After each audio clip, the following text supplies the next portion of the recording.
Hello. അപ്പോൾ ഇന്നൊരു evening വ്ളോഗായിട്ടാണ് ഞാൻ വന്നിരിക്കുന്നത്.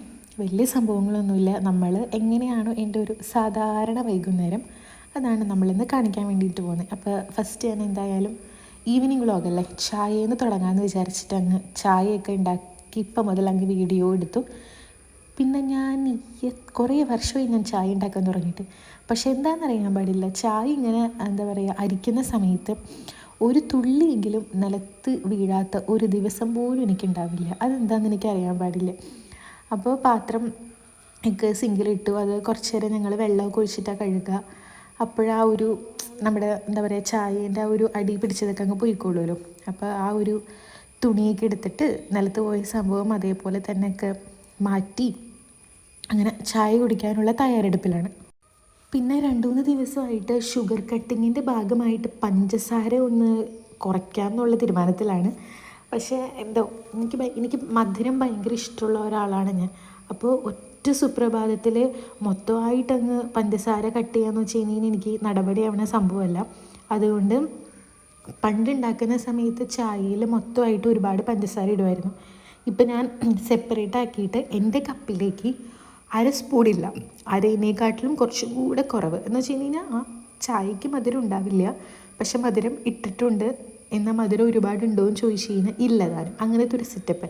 അതായത് എൻ്റെ ഒരു മനസ്സമാധാനത്തിന് ഞാൻ അങ്ങനെ ഇട്ടിട്ടാണ് ഇപ്പോൾ കുറച്ച് ദിവസമായിട്ട് ചായ കുടിക്കണേ.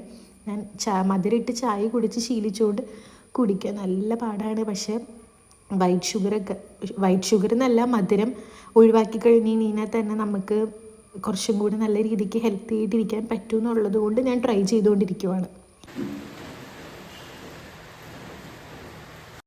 പിന്നെ പുറത്ത് ചെറുതായിട്ട് മഴ ചാറുന്നുണ്ട്. രാവിലെയൊക്കെ അത്യാവശ്യം നല്ല മഴയൊക്കെ ഉണ്ടായിരുന്നു. പക്ഷേ പിന്നെ ഒരു ഉച്ച മുതൽ അങ്ങനെ വലിയ കാര്യമായിട്ട് പെയ്യുന്നില്ല. എന്നാലും ഏത് സമയവും ഇങ്ങനെ ഒരു ചാറ് നിൽക്കൂലേ, വെയിലും കാണില്ല, അങ്ങനെ ഒരു ചാറ് നിൽക്കുന്ന ഒരു അന്തരീക്ഷത്തിൽ അങ്ങനെ നിന്നുകൊണ്ടിരിക്കുക. അപ്പോൾ അവിടെ പോയി ഞാനതൊക്കെ നോക്കി ഒന്ന് ചായയൊക്കെ കുടിച്ചു. നല്ല കഷ്ടപ്പാടാണ് ചായ കുടിക്കാൻ വേണ്ടിയിട്ട്, മധുരം ഇല്ലാത്തതുകൊണ്ട്. പിന്നെ കുറച്ച് ദിവസം അതങ്ങ് ശീലമായി കഴിയുമ്പോൾ നമുക്ക് പിന്നെ പ്രശ്നം ഉണ്ടാവില്ല. ഏട്ടൻ പറയും നീ കുറച്ച് ദിവസം ഒന്ന് ട്രൈ ചെയ്യും, പിന്നെ നിനക്ക് മധുരം കഴിക്കണമെന്ന് അങ്ങനെ ഒരിക്കലും തോന്നില്ല എന്നങ്ങനെ പറഞ്ഞിട്ട് ഞാൻ എൻ്റെ ലൈഫിൽ ഫസ്റ്റ് ഞാനിങ്ങനെ മധുരം കട്ട് ചെയ്യാനുള്ള ഒരു ശ്രമത്തിലാണ്. അങ്ങനെ എന്താ പറയുക, പക്ഷെ വേറൊരു ഗുണമുള്ളത് ഇങ്ങനെ മധുരം ഇല്ലാണ്ട് കുടിക്കുന്നതുകൊണ്ട് ചായേൻ്റെ അളവും ഞാൻ കുടിക്കുന്നത് കുറച്ചു. ഇപ്പം ഞാൻ ഈ മണ്ണ് വാരുന്നത് എന്തിനാണെന്ന് വെച്ച് കഴിഞ്ഞാൽ, ഞാനിങ്ങനെ കഴിഞ്ഞ ദിവസം കുറച്ച് വീഡിയോസൊക്കെ കണ്ടിട്ടുണ്ടായിരുന്നു. മല്ലിയില, പുതിനയില, ഉള്ളിത്തണ്ട് അതൊക്കെ വളർത്തുന്നതൊക്കെ. അപ്പോൾ അത് കണ്ടപ്പോൾ എനിക്കൊരാഗ്രഹം ഒന്ന് വളർത്തി നോക്കിയാലോ എന്ന്. അങ്ങനെ ഏട്ടൻ ഇന്ന് ഡ്യൂട്ടി കഴിഞ്ഞ് വന്നപ്പോൾ ഞാൻ കുറച്ചധികം മറ്റേ പുതിനയിലയും മല്ലിയിലയൊക്കെ വാങ്ങിച്ചുകൊണ്ട് വരാൻ വേണ്ടിയിട്ട് പറഞ്ഞിട്ടുണ്ടായിരുന്നു. അപ്പോൾ ആ ഒരു പെട്ടിയിൽ ഞാൻ അതിൻ്റെ ബാക്ക് സൈഡിലായിട്ട് ചെറിയൊരു പൊട്ടിച്ച് വെച്ചിട്ടുണ്ട്. അപ്പോൾ അങ്ങനെ അതിൽ മണ്ണ് നിറച്ചിട്ട് ഈ 3 സംഭവങ്ങളും മല്ലിയില, പുതിനയില, സവാള ഇതൊക്കെ ഒന്ന് നട്ട് നോക്കിയിട്ട് ചെയ്യാമെന്നുള്ള ഇതിലാണ്. എന്താവുമെന്ന് അറിയില്ല. കുറേ ആൾക്കാരിങ്ങനെ ഒരു ഗ്ലാസ്സിൽ വെള്ളം നിറച്ചിട്ട് അതിൽ സ്പ്രിംഗ് ഒനിയൻ എന്താണ് വളർത്തുന്നതൊക്കെ ഞാൻ കണ്ടിട്ടുണ്ട്. ഇതിപ്പോൾ ഞാൻ മണ്ണിൽ ജസ്റ്റ് ട്രൈ ചെയ്യാമെന്നുള്ള ഇതിലാണ് ചെയ്യുന്നത്. പക്ഷേ മല്ലിയിലയും പുതിനയിലൊക്കെ ഞാൻ നട്ടു. എനിക്ക് ഉള്ളിത്തണ്ടങ്ങ് ഈ തല തിരിച്ച് നടന്നു എങ്ങനെയാണെന്നുള്ളൊരു സെറ്റപ്പ് എനിക്ക് ഡൗട്ട് വന്നുകൊണ്ട് ഞാൻ ആ എടുത്ത ഉള്ളി അങ്ങനെ പാടി തന്നെ തിരിച്ചു കൊണ്ടേ വെച്ചു. അപ്പം പറമ്പിൽ പോയിട്ട് മണ്ണെടുക്കാമെന്ന് വെച്ച് കഴിഞ്ഞാൽ ഈ മഴയിട്ട് നിൽക്കുന്നതുകൊണ്ട് മൊത്തം ചെളിയും കല്ലൊക്കെ കൂടി കിടക്കുന്നതുകൊണ്ട് അങ്ങനത്തെ ഒരു മണ്ണാണ്. അപ്പോൾ പിന്നെ ഫ്രണ്ടിൽ കുറച്ച് മണ്ണ് ഇങ്ങനെ കിടക്കുന്നുണ്ട്. അപ്പോൾ ഞാൻ ഈ മണ്ണ് എടുക്കാമെന്ന് വിചാരിച്ചു. പക്ഷേ ചിരട്ട കൊണ്ട് തോണ്ടിയിട്ടാണെങ്കിൽ സാധനം കിട്ടുന്നുണ്ട്. ആ മഞ്ഞ ഇതൊക്കെ പറക്കണണ്ട. ഭയങ്കര കാറ്റായിരുന്നു ആ സമയത്ത്, നല്ല കാറ്റുണ്ടായിരുന്നു. മേലത്തെ ഷീറ്റൊക്കെ ഇങ്ങനെ കുറേയൊക്കെ പൊങ്ങി പറന്ന് പണ്ടാരടങ്ങി നിൽക്കണ പോലെ അത്രയും കാറ്റായിരുന്നു. അപ്പോൾ ഞാനതൊക്കെ നിറച്ചു. ചെറുതായിട്ട് മഴയൊക്കെ ചാറുണ്ടായിരുന്നു കേട്ടോ. അപ്പോൾ ഞാൻ കൈയൊക്കെ തലയിൽ വെച്ചിട്ട് അങ്ങ് ഓടുകയാണ്. പിന്നെ ആ സൈഡിൽ തന്നെ ഞാൻ വെക്കാൻ തീരുമാനിച്ചിരിക്കണേ. ആദ്യം ഞാൻ അടുക്കളയിൽ വെക്കാമെന്ന് വിചാരിച്ചു. പക്ഷേ അടുക്കളയിലെ ജനൽ പൂച്ചേനെ പിടിച്ചിട്ട് എപ്പോഴും തുറക്കാറില്ല. നമ്മളുടെ വർക്ക് ഏരിയയിൽ ആ ഗ്രില്ലിട്ട ഭാഗത്താവുമ്പം നല്ല എന്താ പറയുക സൂര്യപ്രകാശവും അത്യാവശ്യം വെളിച്ചമൊക്കെ കിട്ടിക്കോളുമല്ലോ. ഇത്രയും ഞാൻ മാറ്റി വെച്ചിട്ടുണ്ടായിരുന്നു രാവിലെ വെള്ളത്തിൽ മുക്കിയിട്ട്. പക്ഷേ ഇത്രയും ഞാൻ എടുത്തില്ല, കാരണം ഞാൻ എടുത്ത മണ്ണൊക്കെ കുറച്ച് കുറവായതുകൊണ്ട് എനിക്ക് കുറച്ചേ വെക്കാൻ പറ്റുള്ളൂ. അപ്പോൾ ഇത് ഈ ഒരു ഭാഗത്തായിട്ടാണ് ഞാൻ വെക്കുന്നത്. അപ്പോൾ അവിടെ നിന്ന് സൂര്യപ്രകാശമൊക്കെ വന്നോളൂല്ലോ, ഗ്രില്ലടിച്ചേക്കുന്നതുകൊണ്ട് അത്യാവശ്യം വെളിച്ചവും വെട്ടമൊക്കെ കിട്ടിക്കോളും. അപ്പോൾ ഞാനങ്ങനെ തുടങ്ങാൻ പോവാണ്. അപ്പോൾ എനിക്ക് തോന്നുന്നു ഞാൻ ഫസ്റ്റ് ഉള്ളിയാണ് വെക്കാൻ വേണ്ടിയിട്ട് തീരുമാനിച്ചത്. പക്ഷേ ഉള്ളി ഇങ്ങനെ നിർത്തണോ മറ്റേ പോലെ നിർത്തണോ എന്താ സെറ്റപ്പ് എന്ന് എനിക്ക് അങ്ങ് ഓർമ്മ വരാത്തതുകൊണ്ട് ഞാൻ പിന്നെ അതങ്ങ് മാറ്റി വെച്ചു. പിന്നെ എനിക്ക് തോന്നി ഉള്ളി വെക്കുമ്പോൾ കുറച്ചും കൂടെ അങ്ങ് മണ്ണ് വേണമെന്ന് തോന്നിയുകൊണ്ട് ഞാൻ ആ ഉള്ളി തിരിച്ച് കഴുകിയെടുത്ത് കറിക്ക് തന്നെ ഉപയോഗിക്കാൻ വേണ്ടിയിട്ട് വെച്ചു. പിന്നെ ഒരു വീഡിയോ കണ്ടു, ഞാൻ ഗ്ലാസ്സിൽ വെള്ളം നിറച്ചിട്ട് മറ്റേ വേര് വരുന്ന ഭാഗം താഴേക്കാക്കിയിട്ട് വളർത്തിയെടുക്കുന്നത്. അപ്പോൾ ഇനി കുറച്ച് ദിവസം കഴിഞ്ഞ് ഇനിയും അങ്ങനെ ട്രൈ ചെയ്യാമെന്ന് ഓർത്തിട്ട് പിന്നെ ഞാൻ നമ്മുടെ എന്താ പറയുക മല്ലിയിലയുടെ തണ്ടാണ്, വേര് വന്നിരിക്കുന്ന തണ്ടിൻ്റെ ഭാഗം മുറിച്ചെടുത്തിരിക്കണം. മറ്റേത് കറിക്ക് വേണ്ടിയിട്ട് എടുക്കാൻ വേണ്ടി മാറ്റി വെച്ചു. അപ്പോൾ അതൊക്കെ നട്ടു. പിന്നെ പുതിനയിലയും കൂടെ ഞാൻ നട്ടു വെച്ചു. പിന്നെ എനിക്ക് എന്താ പറയുക മണ്ണ് ഞാനപ്പോൾ മറ്റേ ഉള്ളീൻ്റെ ഉള്ള മണ്ണ് ഈ രണ്ടിതിലേക്കും കൂടെ തട്ടി വെച്ചു. ഇപ്പം എനിക്ക് മല്ലിയില അത്യാവശ്യം നല്ല ഫ്രഷായിട്ട് ഇരിക്കുന്നുണ്ട്. പക്ഷേ പുതിനയിലേക്ക് ചെറിയൊരു വാട്ടം പിറ്റേ ദിവസം നോക്കിയപ്പം വന്ന പോലെയുണ്ട്. എന്തായാലും നോക്കാം. പിന്നെ അത് കഴിഞ്ഞപ്പം ഇപ്പം ചിക്കന് എന്തോ 105 രൂപ എന്തോ ഉള്ളൂ എന്ന് പറഞ്ഞിട്ട് ഏട്ടൻ 2 കോഴീനെ മേടിച്ച് വന്നിട്ടുണ്ടായിരുന്നു. അപ്പം അത് കുറച്ചെടുത്തിട്ട് ഇന്ന് വൈകുന്നേരത്തേക്ക് കറി വെക്കാമെന്ന് പറഞ്ഞു. അങ്ങനെ അത് പപ്പ ഓൾറെഡി ഇപ്പം വേണ്ടത് ഒന്ന് കഴുകിയിട്ട് വെച്ചിട്ടുണ്ടായിരുന്നു ഫ്രിഡ്ജിൽ. അപ്പോൾ അതെടുത്ത് കൊണ്ടുവന്നിട്ട് ഞാൻ ജസ്റ്റ് ഒന്ന് മസാലയൊക്കെ പുരട്ടി വെക്കാൻ പോവുക. വെറുതെ ഉപ്പും മഞ്ഞൾപ്പൊടിയും മുളക് പൊടിയും കൂടെ ഒന്ന് വെച്ചിട്ട് വെറുതെ ഒന്ന് മസാല പുരട്ടിയിട്ട് വെക്കാൻ പോവുക. എന്നിട്ട് മസാല പുരട്ടി വെച്ചിട്ട് നമ്മുടെ സവാളയും സംഭവങ്ങളൊക്കെ അരിഞ്ഞെടുക്കാമല്ലോ. പിന്നെ ഞാൻ മറ്റപ്പോൾ അത് മസാല പുരട്ടി വെച്ചിട്ട് അതിന് സവാള എടുക്കാൻ വേണ്ടിയിട്ട് പോവുകയാണ്. അപ്പോൾ ഞങ്ങൾ പണ്ട് ഇവിടെയെന്ന് വെച്ച് കഴിഞ്ഞാൽ ഞങ്ങൾക്ക് അങ്ങനെ ഒരുപാട് ഗ്രേവിയും ചാറൊന്നും ആവശ്യമുണ്ടായിരുന്നില്ല. ഏട്ടനെന്ന് വെച്ച് കഴിഞ്ഞാൽ നല്ലോണം ഗ്രേവിയും ചാറൊക്കെ വേണം. പിന്നെ ഏട്ടൻ്റെ കൂടെ കൂടിയിട്ടാണ് ഞാൻ ചിക്കൻ കറിക്കൊക്കെ ഇങ്ങനെ ഒരുപാട് സവാള എടുക്കാൻ വേണ്ടിയിട്ട്, ഒരുപാടെന്ന് വെച്ചാൽ ഞാനൊരു 4 സവാള എടുത്തെന്ന് തോന്നുന്നു. പണ്ട് 4 എടുക്കുന്നില്ല, ഇത്ര ചിക്കന് 2 അല്ലെങ്കിൽ 1.5 എടുക്കണ്ടായിരുന്നുള്ളൂ. പിന്നെ ഏട്ടൻ്റെ കൂടെ കൂടിയപ്പിന്നെയാണ് സവാള കൂടുതൽ അങ്ങ് എടുക്കാൻ വേണ്ടിയിട്ട് തുടങ്ങിയത്. ആൾക്ക് കുറേ ചാറും ഗ്രേവിയും ഒക്കെ വേണം. അപ്പം അങ്ങനെ പിന്നെ സവാള ഇത്ര എടുക്കുമ്പോൾ എനിക്ക് അരിയാൻ വേണ്ടിയിട്ട് ഭയങ്കര മടിയാണ്. എന്നാലും ഞാൻ കഷ്ടപ്പെട്ടങ്ങ് അരിഞ്ഞ്. പിന്നെ ഈ സവാള അരിയണ സമയത്ത് കണ്ണിൽ നിന്ന് വെള്ളം വരാതിരിക്കാൻ വേണ്ടിയിട്ട് അത് ഇങ്ങനെ ചെയ്താൽ മതിയിട്ട് സവാളയുടെ തൊണ്ട് കളഞ്ഞിട്ട് നമ്മൾ 2 കഷ്ണമാക്കി മുറിച്ചിട്ട് വെള്ളത്തിലിട്ടിട്ട് അങ്ങ് അരിഞ്ഞാൽ മതി. അപ്പോൾ എനിക്ക് പേഴ്സണലി നല്ല എക്സ്പീരിയൻസ് ഉള്ളതാണ്. അപ്പോൾ ഞാൻ എല്ലാം കൂടെ അതിലേക്ക് ഇടും. ചുവന്നുള്ളി, ഇഞ്ചി, വെളുത്തുള്ളി എല്ലാം ആ വെള്ളത്തിലേക്ക് അങ്ങിടും. അപ്പോൾ ഒരു ഇച്ചിരി നേരം ഒരു 2-3 മിനിറ്റ് സവാളയ്ക്ക് ആ വെള്ളത്തിൽ കിടക്കാനുള്ളൊരു ടൈം ഉണ്ടാവുമല്ലോ. അത് കഴിഞ്ഞിട്ട് ഒന്ന് കഴുകിയെടുത്തിട്ട് അരിഞ്ഞു കഴിഞ്ഞ് കഴിഞ്ഞാൽ കണ്ണിൽ നിന്ന് വെള്ളം വരില്ല. അപ്പോൾ ആരെങ്കിലും ട്രൈ ചെയ്യാത്തവരുണ്ടെങ്കിൽ ഈ ഒരു ടിപ്പ് ഒന്ന് ട്രൈ ചെയ്ത് നോക്കുക. നിങ്ങളുടെ കണ്ണിൽ നിന്ന് എന്തായാലും വെള്ളം വരില്ല. പിന്നെ അതൊക്കെ അരിഞ്ഞും ചതച്ചും എല്ലാം കഴിഞ്ഞ് കഴിഞ്ഞപ്പോൾ ഞാൻ ചിക്കൻ കറി ഉണ്ടാക്കാൻ വേണ്ടിയിട്ട് പോവുകയാണ്. അപ്പോൾ നമ്മൾ ഒട്ടും കുറയ്ക്കേണ്ടെന്ന് വെച്ചിട്ട് ഉരുളിയിൽ തന്നെയായിട്ട് ഉണ്ടാക്കുന്നത്. ഇച്ചിരി ആർഭാടായിക്കോട്ടെ എന്ന് ഇതും ഞാൻ ഏട്ടരുന്ന് പഠിച്ചത്. ഞങ്ങളൊക്കെ സാധാ പോലെ ചട്ടിയിൽ ഉണ്ടാക്കുമ്പോൾ അങ്ങനെ നമ്മൾ സാധാരണ ഇങ്ങനെ ഉരുളിയിലൊക്കെ ഉണ്ടാക്കുക എന്തെങ്കിലും പരിപാടി ഫങ്ഷൻസൊക്കെ വരുമ്പോഴല്ലേ. അപ്പോൾ എപ്പോഴും എല്ലാം ഒരു ത്രില്ലല്ല ജോലി മൂടായിക്കോട്ടെ എന്ന് ഓർത്തിട്ട് ഞാനും അതിൽ തന്നെ ഉണ്ടാക്കുന്നത്. പിന്നെ ഈ സവാള വഴണ്ടി കിട്ടാനാണ്, നമ്മൾ ഒരുപാട് സവാള എടുക്കണോണ്ട് വഴണ്ടി കിട്ടാൻ ഒരുപാട് സമയമെടുക്കും. അതാണ് ചിക്കൻ കറിക്ക് ഏറ്റവും വലിയ പരിപാടി, നമ്മൾ കുറേ സവാള എടുക്കുമ്പം.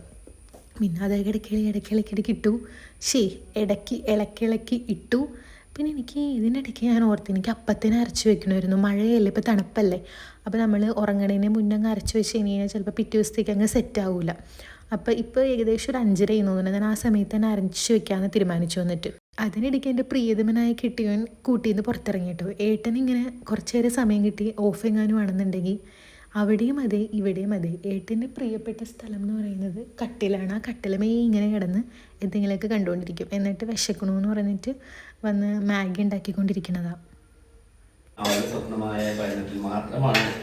പിന്നെ ഞാൻ പറയും എന്നെ സപ്പോർട്ട് ചെയ്തില്ല, ഞാൻ എനിക്ക് എന്തെങ്കിലുമൊക്കെ എടുക്കാൻ പറയുമ്പോൾ മടിയാന്ന് പറഞ്ഞ് കിടക്കും.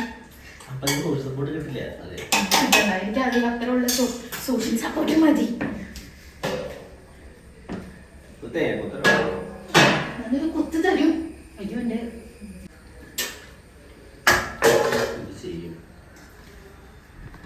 ഇവിടെ വെച്ച് കഴിഞ്ഞാൽ എണ്ണയും കിട്ടും നെയ്യും കിട്ടും. ഓക്കെ ഉണ്ടോ നോക്കി ഇതാ എനിക്ക് അപ്പത്തിന് അരച്ചിരിക്കാം.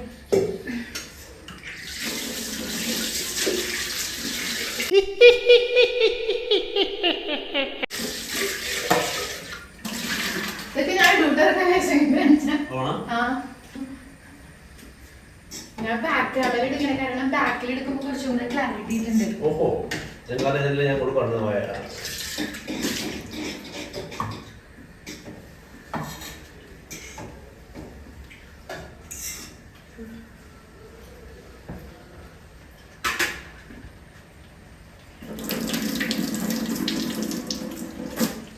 പിന്നെ ഞാൻ അപ്പത്തിന് അരച്ച് വയ്ക്കുന്നതാട്ടോ. ഞാൻ എപ്പോഴും എടുക്കുന്നത് അപ്പത്തിന്. ഇപ്പം ഞാനൊരു 1.5 ഗ്ലാസ്സോളം പച്ചരി ഞാൻ രാവിലെ കുതിർത്തിട്ടിട്ടുണ്ടായിരുന്നു. അതിൻ്റെ ഉള്ളിലേക്ക് ഒരു അരമുറി തേങ്ങയിടും, ഒരു കയ്യിൽ നമ്മുടെ ചോറിടും, പിന്നെ ഒരു 1.5 സ്പൂണോളം പഞ്ചസാര, പിന്നെ ഒരു 2 നുള്ള് ഈസ്റ്റും കൂടെ ചേർത്തിട്ടാണ് ഞാൻ ചെയ്യാറ്. ഞാൻ കുറുക്കി കാച്ചാറൊന്നുമില്ല. എനിക്ക് നല്ല അടിപൊളിയായിട്ട് നല്ല സോഫ്റ്റ് ആയിട്ടുള്ളൊരു നല്ല അടിപൊളി അപ്പം എനിക്ക് എപ്പോഴും കിട്ടാറുണ്ട് കേട്ടോ. എൻ്റെ സൈഡിൽ വെള്ളം നിങ്ങൾ മൈൻഡ് ചെയ്യേണ്ട കേട്ടോ. കാരണം എനിക്കൊരു വൃത്തികെട്ട അസുഖമുള്ളത് ഇതാണ്. ഞാൻ കൈ കഴുകി കഴിയുമ്പം അവിടെ എത്രയൊക്കെ തുണി കിടക്കുന്നുണ്ടെങ്കിൽ ഞാൻ അതിൽ പോയി തുറത്തില്ല. എൻ്റെ ഡ്രസ്സിൻ്റെ ആ ഒരു സൈഡ് ഭാഗത്ത് അല്ലെങ്കിൽ ബാക്ക് ഭാഗത്ത്. അതുകൊണ്ട് ആ 2 സൈഡിൽ എൻ്റെ വീട്ടിലിടുന്ന എല്ലാ ഡ്രസ്സിനും ഒരു കളർ വ്യത്യാസമാണ്. എന്ത് ചെയ്താൽ എനിക്ക് ആ സ്വഭാവം അങ്ങ് മാറ്റാൻ പറ്റില്ല. കുറച്ച് ഹെൽത്തി ആയിട്ടുള്ള സാൻഡ്വിച്ച് ഒക്കെ ഉണ്ടാക്കാൻ സൂപ്പർ മാർക്കറ്റിൽ നിർത്തിയില്ല. ചിയാ സീഡ്സ് മേടിക്കണം. ഞങ്ങൾക്ക് കുറച്ച് നാളായിട്ട് തീറ്റ കൂടുന്നതുകൊണ്ട് വണ്ണം കുറയ്ക്കാനൊക്കെ വേണ്ടിയിട്ട് ചിയാ സീഡ് മേടിക്കാമെന്ന് പറഞ്ഞുകൊണ്ട് ഇന്ന് പുറത്തു പോയി. എന്നിട്ട് ഒരു സൂപ്പർ മാർക്കറ്റിൻ്റെ അവിടെ നിർത്തി കഴിഞ്ഞപ്പം അത് എൻട്രൻസിൻ്റെ ഭാഗത്തായിരുന്നില്ല, എക്സിറ്റിൻ്റെ ഭാഗത്തായിരുന്നു. അപ്പോൾ അവിടെ നിന്ന് എൻട്രൻസിൻ്റെ അവിടേക്ക് നടന്ന് പോകാൻ അങ്ങേർക്ക് മടിയായിട്ട് അവിടെ നിർത്തിയില്ല, വണ്ടി തിരിച്ചു പോകുന്നു. അപ്പോൾ അതിന് ഞാൻ പരാതി വരണതാണ്. എന്നിട്ട് നാളെ 8-ന് ഉച്ച കഴിഞ്ഞിട്ട്, അപ്പം നാളെ എന്തായാലും സൂപ്പർ മാർക്കറ്റിൽ പോയി ചിയാ സീഡ് മേടിക്കണം എന്ന് വിചാരിച്ചിരിക്കുക. പൊടി അതിനുള്ളുണ്ട്. നീ പെടുത്ത പാത്രത്തിൽ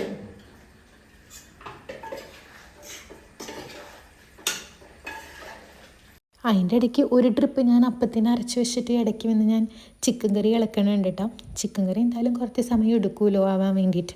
അപ്പോൾ ഇടയ്ക്ക് വന്ന് ഞാൻ ഉപ്പൊക്കെ നോക്കിയിട്ട് ഇളക്കിക്കൊണ്ടിരിക്കുന്നുണ്ട് കേട്ടോ.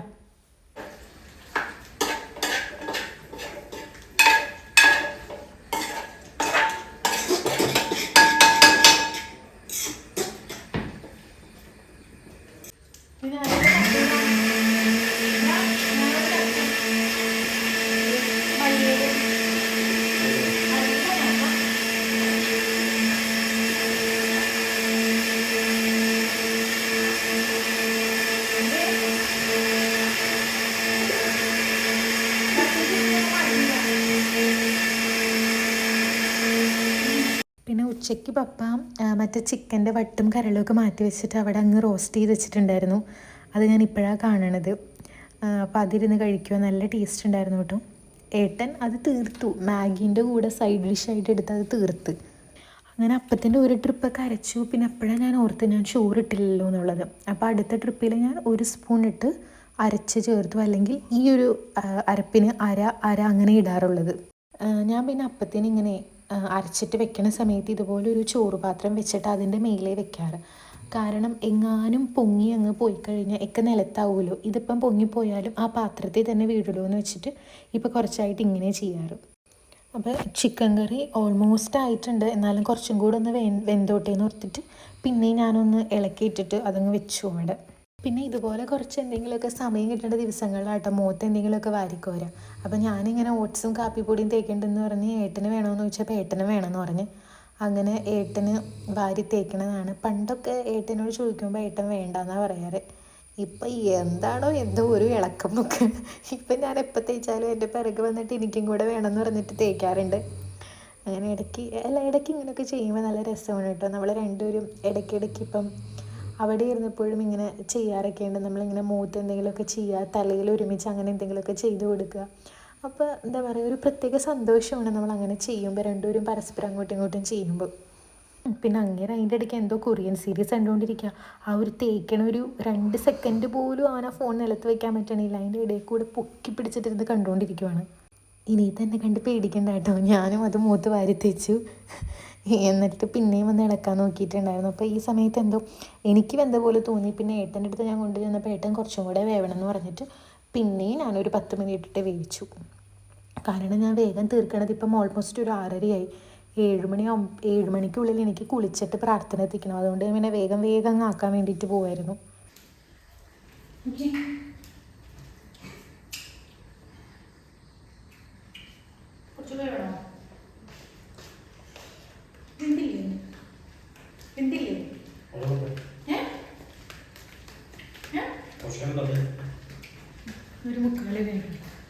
പിന്നെ ഒരു 6:45 അതൊക്കെ സെറ്റ് ചെയ്തിട്ട് ഞാൻ വേഗം ഓടിപ്പോയി കുളിക്കാൻ വേണ്ടിയിട്ട് പോയി. പിന്നെ കുളിയൊക്കെ കഴിഞ്ഞ് വന്നു കേട്ടോ. ഞാൻ പിന്നെ എൻ്റെ മൂഡൊക്കെ അനുസരിച്ചിട്ടാണ് ഞാൻ ഈ ക്രീമൊക്കെ വാരി തേക്കുള്ളൂ. ഇന്ന് എനിക്ക് മൂഡ് ഉണ്ടായിരുന്നില്ല, അതുകൊണ്ട് ഞാൻ ക്രീം ഒന്നും തേച്ചില്ല.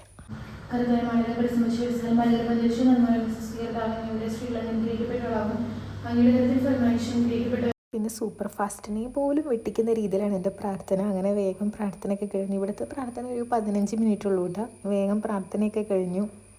പിന്നെന്താ, ഞങ്ങൾ കുറച്ച് നേരം അവിടെ ഇരുന്ന് TV ഒക്കെ കണ്ട് ഫുഡൊക്കെ കഴിച്ച് കിടന്നുറങ്ങി. അപ്പം അത്രയേ ഉള്ളൂ. ടാറ്റാ.